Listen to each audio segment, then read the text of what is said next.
Een hele goede middag iedereen. Welkom bij de webinar Betere uitkomst door de nieuwe generatie calculatieformules. Wij organiseren deze webinar in samenwerking met Haag Streit, producent van onder andere de Lenstar. En de vraag is natuurlijk, wat kunt u de komende 50 minuten van ons verwachten? Nou, zoals we weten gaat het over biometrie. De volgende onderwerpen zullen de revue passeren. Namelijk, wat doen IOL-formules? Welke formules zijn er? En wat zijn de ontwikkelingen, bijvoorbeeld de Barrett en de Olsen Formula? En waarom T-cone bij Toric IOL's? En hoe werkt de T-cone? Daarnaast het T-cone platform. En na afloop heeft u de mogelijkheid om vragen te stellen. Wat betreft de vragen, verzoeken wij u vriendelijk deze vragen in Engels te stellen en bij voorkeur op het einde. Graag introduceer ik u hierbij de heer Thomas Beutler, product manager van Haag Streit. En vanaf nu zal dan de voertaal dan ook Engels zijn. Wij wensen u een leerzame middag. Wat leuk is dat deze webinar morgen online te bekijken is op onze website www.ootech.nl. Dus www.ootech.nl. Thomas, it's your time.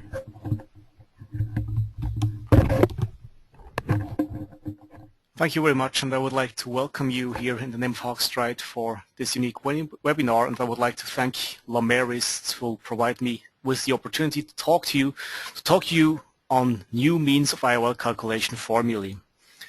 So let's have a look what we do. First, we'll talk about IOL calculation in general. So what do IOL formulae do? The next topic is going to be the Olsen Formula.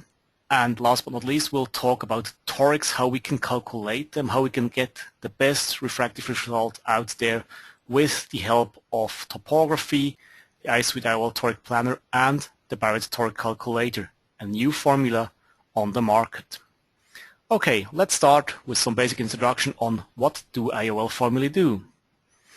So, when we do IOL calculation, we want to know what IOL power do I have to put into the eye to get the best refractive outcome for the patient?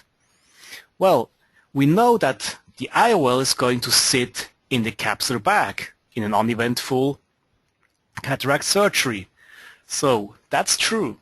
But where it exactly sits, that's the one thing which is the big mystery in all IOL calculation formulae.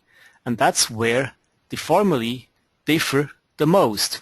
So it's all about the effective lens position. Let's have a look how different IOL calculation formulae calculate the ELP. First of all, we have the standard two-variable formulae like Holiday 1, Hover Q, and SRKT. They're still in widespread use, but they have some limitations. So the effective lens position, which is actually a virtual position, it's nothing you can measure. It's the principal plane of the IOL, is calculated with these three formulae based on axial length and K readings. So what they assume is that there is a linear relationship between axial length and the ELP and also between the K readings and the ELP. So for example, a very long eye in these formula will provide a deep ELP. A short eye on the opposite side will provide a shallow ELP. But if we look at the anatomy, we will see that short eyes not necessarily all have shallow anterior chambers. More often, they actually show completely normal anterior chambers, and therefore these formulae tend to provide not the best result with extreme eyes on the long side as well as on the short side. The same is true with the K readings. A steep K does not necessarily lead to a very deep anterior chamber, and flat Ks also not necessarily to a shallow one. And that's the limitation we have here. Next formula I would like to look at is actually the Haag formula. Haag went beyond that. He introduced ACD measurement within IOL calculation. He still has axial length K readings, but in addition ACD. And his ELP prediction is only dependent on ACD measurement and axial length. That's the reason why Haag's formula performs a little better than all the other formulae because he predicts the ELP on a parameter which is actually 100% tied to the lens position, and that's the anterior chamber depth measured. And here, that's where the newest formulae like Holiday, 2, Olsen and Barrett go beyond, because they add more parameters to the calculation of the effective lens position. We have Holiday 2, which is widespread use in the States. He's using axial length, K readings, anterior chamber depth, white to white, lens thickness, age, refraction, shoe size, zodiac sign. Oh, no, sorry, those are not there. Anyhow, so he's using up to 7 parameters to calculate the lens position and then the power. Now you might wonder, why is he using so many parameters to calculate the IOL power? Basically, the reason for this is a lot of the devices out there don't provide all of the parameters. There are not too many optical biometers out there that provide lens thickness, for example, and there the Holiday 2 formula replaces the lens thickness parameter with age and uses a simple age-based formula to derive an lens thickness. When Olsen first started, he basically used as many parameters as Holiday, but what Olsen did is he boiled the whole thing down to the parameters that are really necessary to calculate accurate IOL power. And that's the axial length, the K readings, the ACD and the lens thickness. And he stuck to those parameters because they are now available at high accuracy with the Lenstar. Barrett, on the other hand, is also using the same set, but also white on white. So let's focus on Olsen first. This is Professor Olsen, and let's have a look at his formula. So as said before, Olsen is using 4 parameters: axial length, K readings, like everybody else, ACD and lens thickness. His way of calculating the IOL differs completely from all the others. All the other formulae are so-called thin lens formulae, so they assume every refractive surface of the eye to be infinitely thin, and they only calculate in principal planes. That's why all the other formulae talk about an effective lens position, this virtual position of the effective lens plane. On contrast, Olsen is using ray tracing to calculate the lens power. So ray tracing actually simulates the path of the rays of light through the refractive media of the eye. And in there, he's using for the lens position a measurable parameter he's calling lens position. And this lens position is actually the summation of a measured anterior chamber depth, so from the corneal apex to the anterior capsular bag, plus C times the thickness of the crystalline lens, and this C is his C constant. Now let's have a look why he calls this the C constant. He actually did a large study on more than 1,000 eyes. That's on one lens, and what you see here is the plot of where the lens sits in the capsular bag plotted against the axial length. And you see that the position of the lens is always at 0.4 times the capsular bag size. And it's a true constant. You have some spread, but that's the normal way anatomic structures work when you try to describe them. If we look at the predicted lens position versus measured lens position with the Lenstar, we get a very nice correlation. We have an R of 0.84. Some of you might say, well, if I look at mathematical formulae, 0.84 is not strong. But if you look at an anatomic structure, which we have here, 0.84 is a really strong correlation, and you'll hardly find anything like this published in history. So, looking at this data, we can summarize the C constant is a true constant, and it might be regarded independent of axial length. It's also independent of the K readings, independent of age, independent of gender.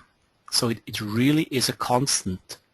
And that is a different as compared to the other formulae like Holiday 1, like Hofer Q, like SRKT, also like Haag's, because their lens constant depends on various parameters. We do provide you with a PDF file on the Olsen formula where you can actually have a little wrap-up, also featuring peer-reviewed data links to papers by Olsen and others. This will be available also tomorrow on the Laméris Ootech website, www.ootech.nl. Also, if you want to have a further look into this, you can visit the Haag Streit website, www.haag-streit.ch or .com, and there you'll find a link to lunchtime webinar from the ESCRS. And in there we have different talks, and one talk focuses actually on the refractive outcome of Olsen. Let me quickly provide you with a wrap-up of this talk. It's a study done on almost 700 eyes where the outcome of different IOL calculation formulae were compared. It was based on Holiday 2, then it was compared to Olsen, but also to standard formulae SRKT, Haag's, and Hofer Q. And here, let's have a look at the results. The bar diagram shows it the most impressive. The blue bars are patients within half a diopter, green within 1, and yellow within 2 diopters. So if we look at the blue bars only, we see that all the standard formulae, they provide results in the mid-70s to early 80% within half a diopter. That's what you expect in a practice that works with optimized IOL constants. If we look at Holiday 2 and Olsen, we'll see that they both go close to 90% within half a diopter. And that's what makes the change in the game.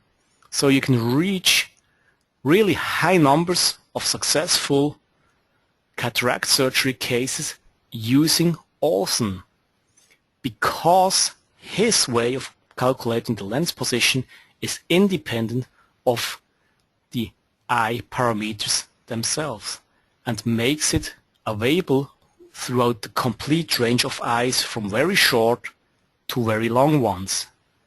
And SRKT, Holiday 1, Hofer Q, and also Haag's, they work perfectly fine with average eyes, but they all tend to provide not so good results with extreme eyes.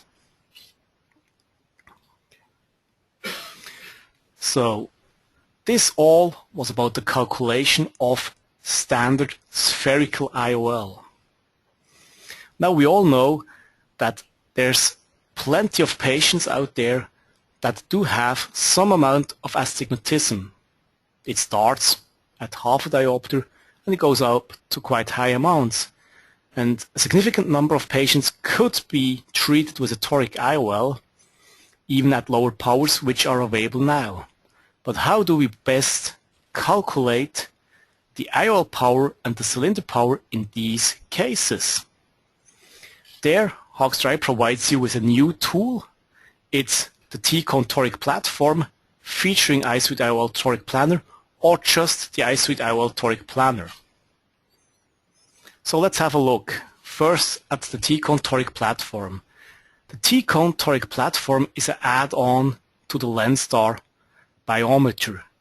It consists of the T-Cone itself, which you see in the image here on the Lenstar. It's a cone-like topographer, and the EyeSuite IOL Toric Planner, which is also available as an independent software tool. Looking at the T-Cone add-on, it provides you with true Placido topography on 11 rings and the 6 mm optical zone of the patient. You get the standard maps, axial map, tangential map, and elevation map. The EyeSuite IOL Toric Planner, on the other hand, provides you with optimization of the incision location, if you wish to use so, and it allows you to plan your toric intervention on a high-resolution eye image of the patient. So you not only have the sketches you're used to from all the online calculators, but you have the real eye image of the patient, where you see flat steep meridian, you see the incision, you see the implantation axis, and you might even add measurements on anatomical landmarks which might be used intraoperatively for quality check or even for marking themselves. So let's look at the output of the T-cone. As said before, you get the video image of the rings, you get the axial map, tangential map, elevation map. You can also look at them independently with the full color coding scale and so forth. You might now ask, what's the use of topography with toric lenses? Let's have a quick look at the case. That's what you get with a standard measurement from the Lenstar. So we have all the parameters, axial length, corneal thickness, the anatomic anterior chamber, the ACD from the apex of the cornea to the anterior capsular bag of the lens, the lens thickness of the crystalline lens. We have the K readings, flat steep K. We have the astigmatism, white on white. If you look at these parameters, they all look pretty normal. An average eye, 23.4 millimeters, left eye, right eye, same length. Quite a thick cornea, 580, 578 on the left eye. Standard anterior chamber depth, 3.5 millimeters. An average lens thickness, 3.7 millimeters. Looking at the case, we see 43.7, 44.7 at about 80 degrees. Left eye, right eye provide pretty similar results. 1 diopter of astigmatism. Sounds to me like a candidate for a low-power toric. So let's have a look at the data a little bit more closely, because when you would do just keratometry, that's what you end up with. You would go to the OR and implant the toric. But since we do have topography, we can go beyond that. That's the topography of the right eye. First we double check, is the axis location okay? So we basically draw the line through the steep axis and we see 80 degree perfectly matches the image. That's good. But we can also have a little look closer to the inferior part on the nasal side of this patient. And there we see that the bow tie pattern which we look for in topography is not fully given. We have some irregularities in the area which is marked by the red circle. Still, I would say right eye, toric IOL is okay. There might be some limitations, but in general it will work. Let's have a look on the left eye. Similar image, but it goes a little bit worse. First double check the axis. Again, if we draw the line to the bow tie, the 80 degrees look very reasonable. But if we look a little bit more closely to the lower slope of the bow tie, we see that the lower slope actually bends away about 10 degrees as compared to the upper slope. And there we already see that implantation of the toric will be a slight compromise, because we can go to the axis from keratometry, the 80 degrees, but this will not match the inferior part of his vision.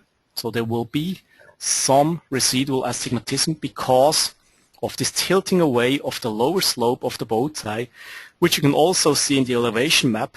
The elevation map doesn't provide a nice rectangular shaped image, but it provides more a banana shaped image. So looking at the topography reveals more qualitative information on how the eye looks like, looking at the keratometry only provides quantitative information, and they combined allow you to judge how well is this patient suited for a toric, and you can then provide him with the best possible information. And in my opinion, that's really crucial, because patients which decide to go for a toric, they're usually a little bit more critical about their outcome. They want to be spectacle independent, and therefore informing them about limitations of the surgery in advance really adds to the outcome. Okay, so let's sum this up. We can double check the orientation of flat steep meridian. We can check the regularity of this astigmatism, and we can also check for irregularities like scars. We'd also be able to see the status after laser vision correction if the patient, for example, doesn't inform us in advance that he used to get LASIK maybe 20, 25 years ago. He just simply forgot about that. And we can even look at keratoconus, but as said before, you only see the central 6 millimeters, so if you have a keratoconus suspect, you might see it at the lower edge of topography, and then you would go and ask for a fully scaled topography to double check the keratoconus status. Okay.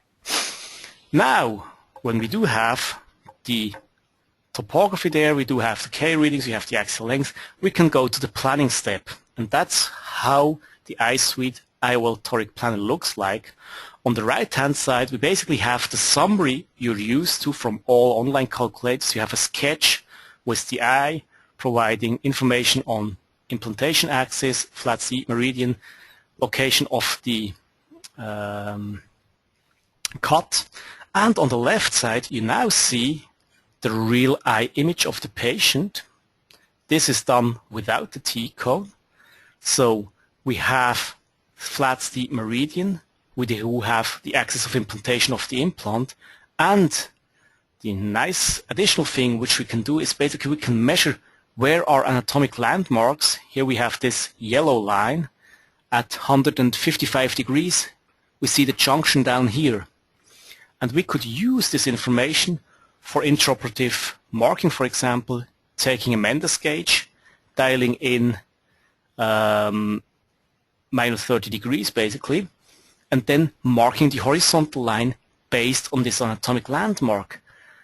Doing so, we know that everything we mark from then on is going to be spot on with what we measured.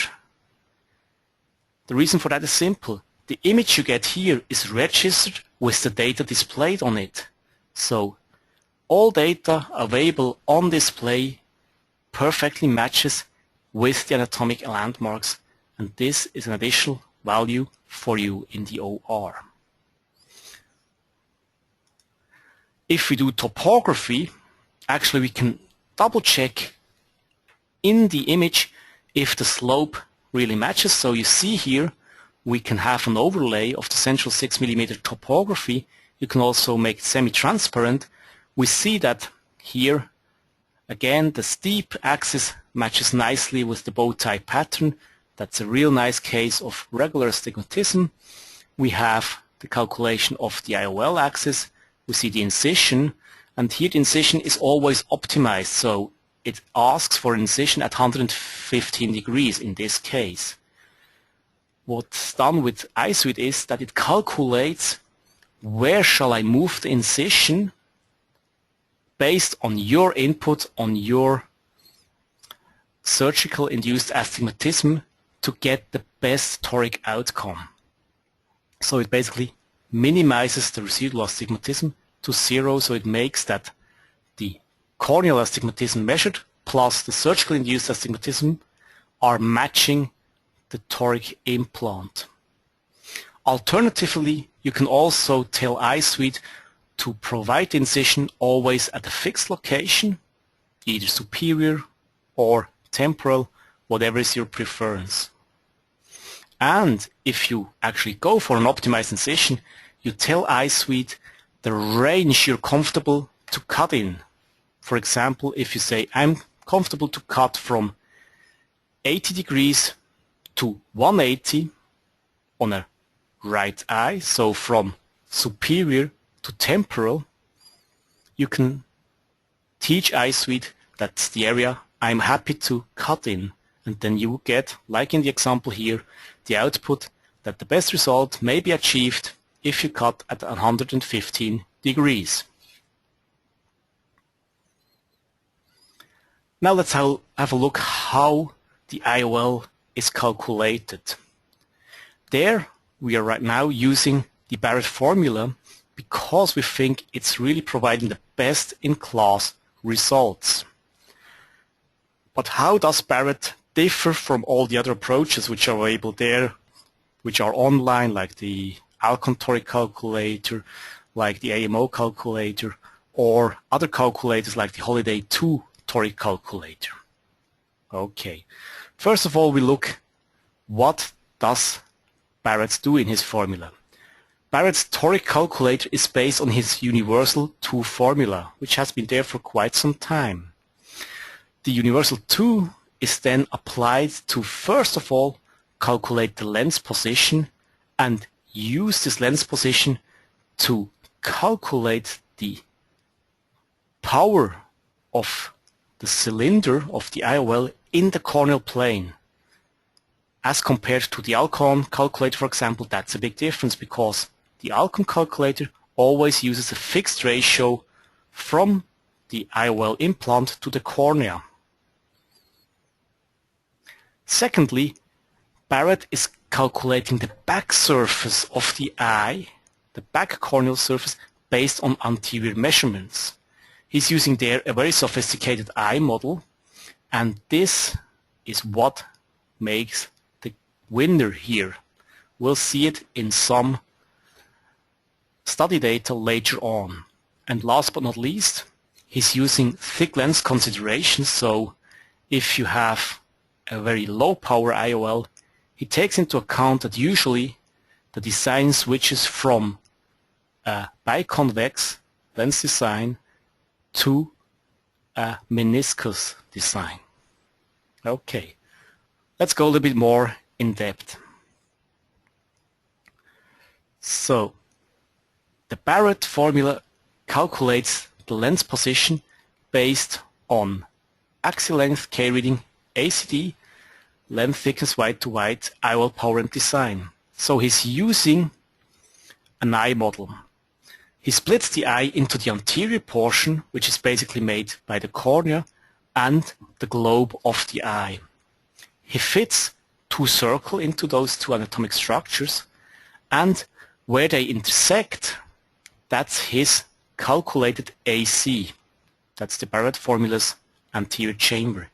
He then adds the correction, the lens factor, which is dependent on the anatomic measurements as well as on the lens power and IOL design. That's his lens position.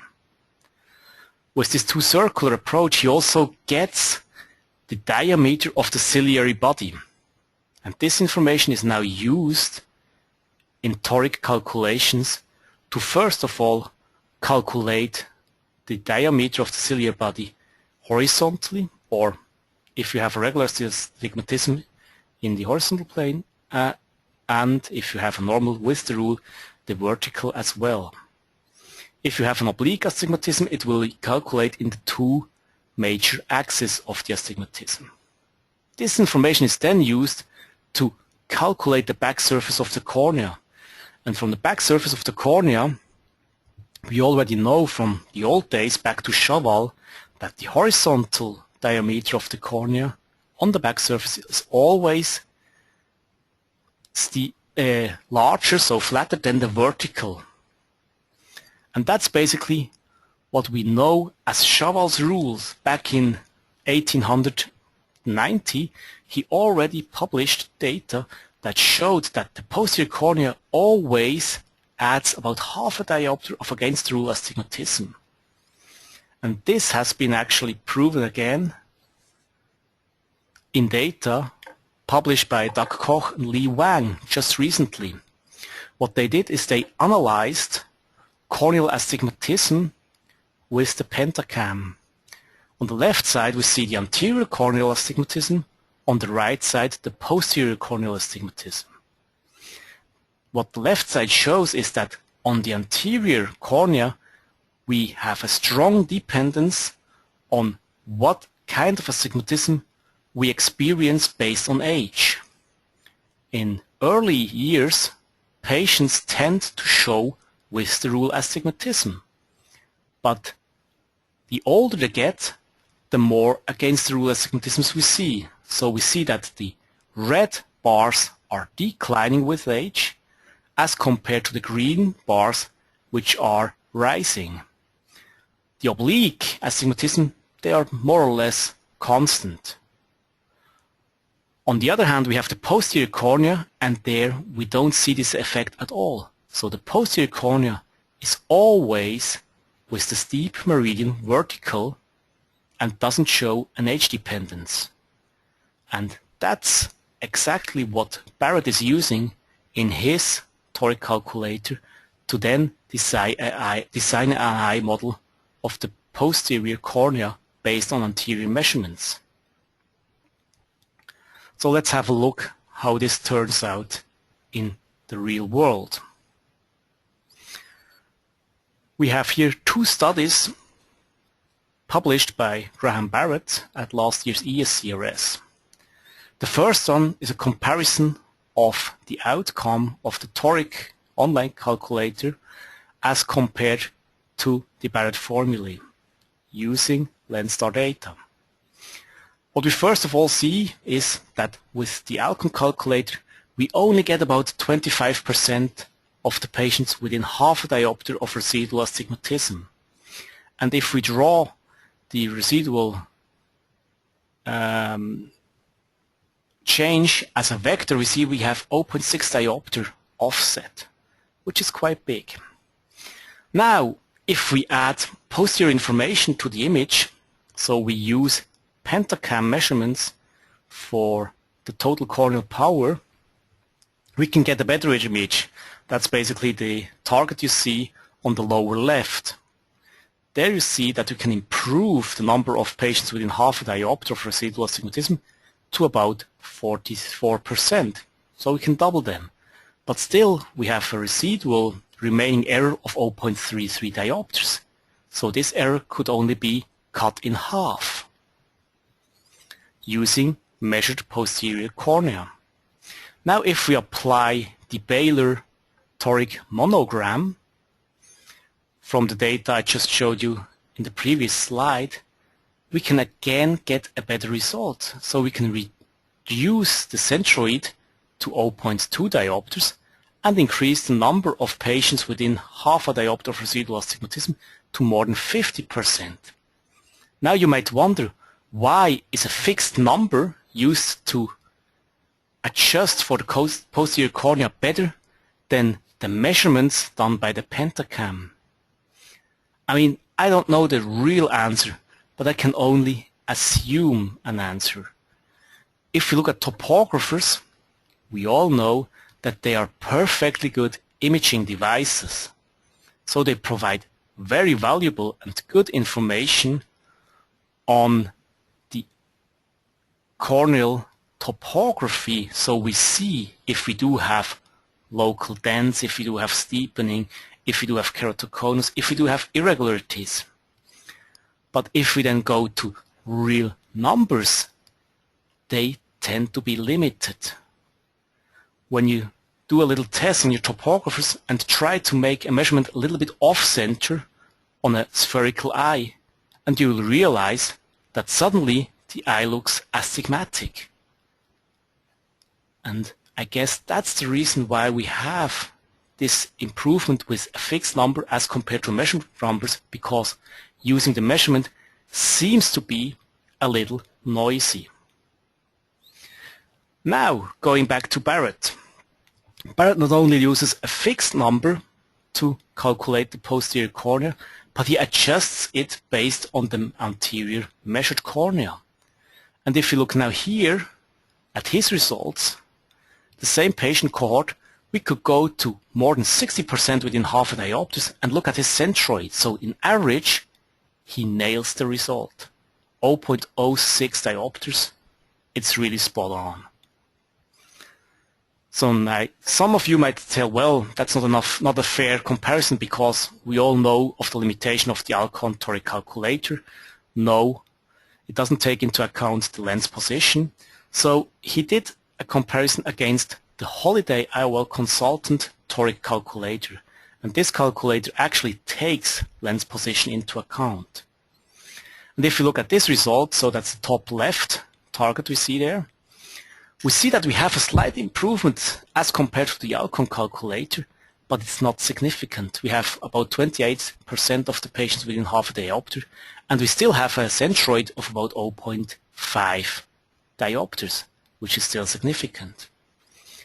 The image looks very similar if we now add the posterior corneal measurement from the pentacam. We can improve the results, so we can go down to a centroid of about 0.3 diopters and have more than 35% of the patients within half a diopters. But the game changer is not done by the measured posterior cornea, but by applying the Barrett formulae, because there we see we can basically double the numbers within half a diopters, so we have more than 70% within half a diopters, and we have the centroid spot on. So again, you might say, well, Graham did develop the formula and he shows it's working well. That's what I would expect. And that's why I would like to show you some independent data from the Engtal Eye Center in Tel Aviv by Adi Abulafaya. And he basically did the same thing. He plotted the centroid of the Barrett Toric calculator against the standard calculator. Here he did it on the SN6AT from Alcon. And what we see here is that his data basically matches what I just showed you in the different slides. We have a centroid of about 0.5 diopters for the standard calculator, and for Barrett the result is nailed spot on.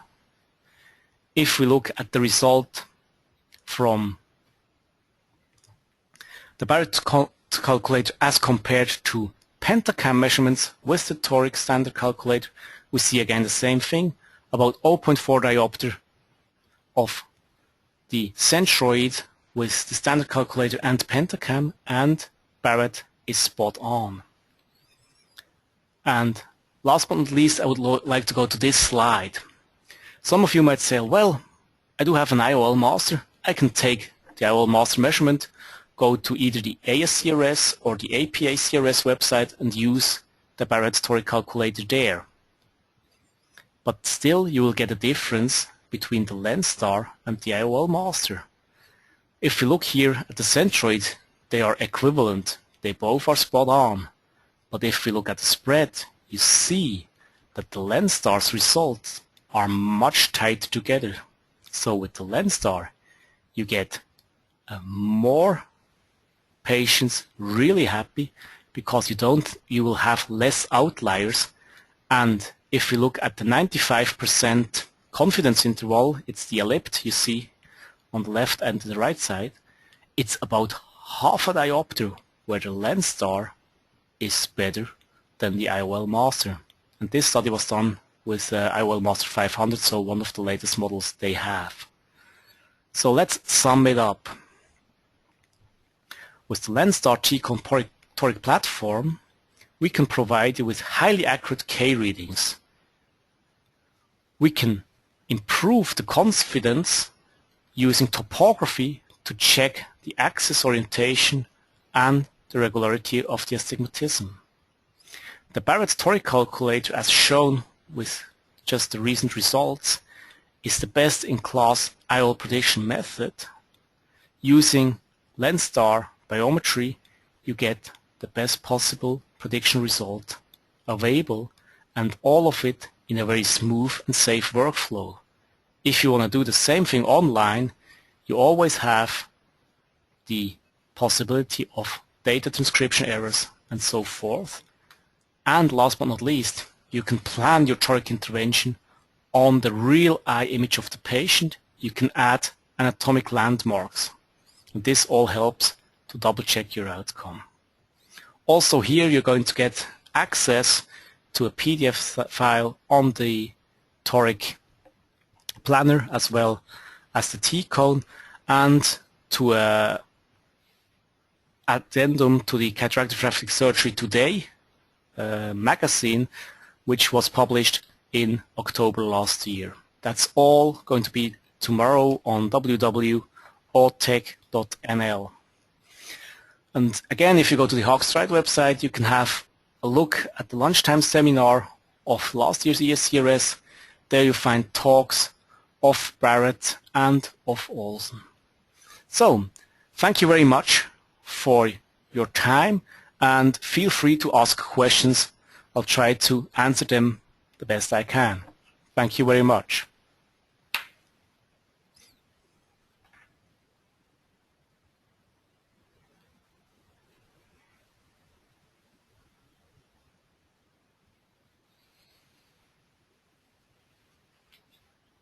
I think everything's Okay. I think everything is clear, Thomas. Thank you very much for your presentation. Iedereen heel erg bedankt voor uw deelname. Zoals eerder genoemd is deze webinar ook te bekijken op www.ootech.nl en dat zal vanaf morgen zijn. Mochten er nog vragen binnenschieten, dan kunt u die ongetwijfeld ook bij ons vragen. Namelijk, u kunt ze sturen naar ootech@ootech.nl.